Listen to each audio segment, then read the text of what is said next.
하고 인력을 충원하라. 충원하라. 예. 비정규직 해고하는 윤석열 정부 규탄한다. 규탄한다. 예. 네, 이번에는 한국 지하에 매설되었던 열선관이 파열, 당시 사고로 지나가던 시민 1명이 사망하고 54명 화상을 입거나 다쳤습니다.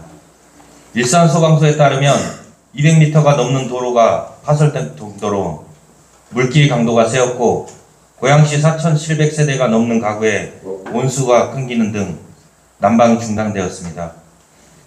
이는 예견된 사고였습니다. 일산 동구지역 열수원관 123km 점검하는 하청 직원은 단 2명이었습니다. 지역난방공사가 관로점검을 외주할 때 작업 구간별 필요인원을 산정에 따른 계약된 인력 배치였습니다.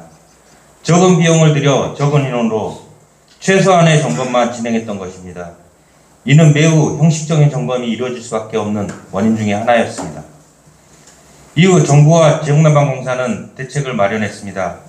그 주된 성과로 열수선관의 안전전문회사 설립, 노후 열배관 안전성 확보, 진단체계 개편, 점검 인력 178명으로 대폭 증원, 관리 시스템 강화, 한남의 운영, 신규 진단법, 드론 등 대응체계 강화, 초동대처 단축 95분에서 27분으로 안전을 강화했다고 밝혔습니다. 이 모든 업무 수행은 자회사인 지역난방의 안전 직원들이 하고 있습니다.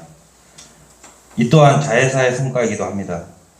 하지만 정부는 자회사 구조조정에 들어갔고 지역난방공사는 점검진단 용역에서 점검 구간을 축소하고 175명을 141명으로 하는 계약을 진행하였습니다. 자회사 사장은 한두 술 더 떠 단체 협약을 해지하고 앞에서는 회사가 어렵지만 직원들의 근로조건을 침해하는 일은 일어나지 않을 것이라고 말하며 뒤로는 단체 협약을 어겨가며 일방적으로 전보 절차를 진행하고 있습니다. 직원들은 전보 대상자가 될까 불안해하고 퇴사를 고민하고 있습니다. 실제적인 해고 조치인 것입니다. 안전이 정말로 어려운 것일까요? 지역난방 안전은 19년, 20년, 21년 흑자를 기록했습니다. 또 모 언론사에서는 부채 비율이 85%밖에 안 되는 안정적으로 운영되고 있는 대표적인 자회사라고 말하고 있습니다.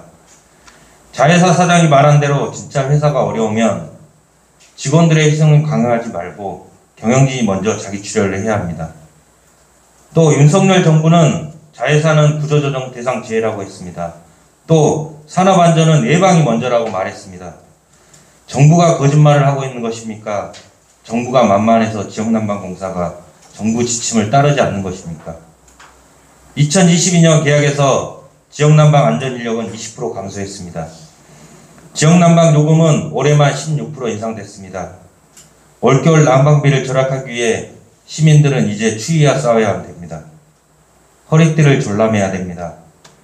요금을 올리고 안전비용을 내린다면, 요금은 올랐는데 안전이 더 불안해졌다면 과연 누가 요금 인상을 수긍할 수 있겠습니까? 난방 요금이 올랐으면 당연히 안전은 더 강화되어야 하는 것입니다. 윤석열 정부에게 말합니다. 아무리 역주행이 대세라지만 안전만큼은 2018년으로 역주행해서는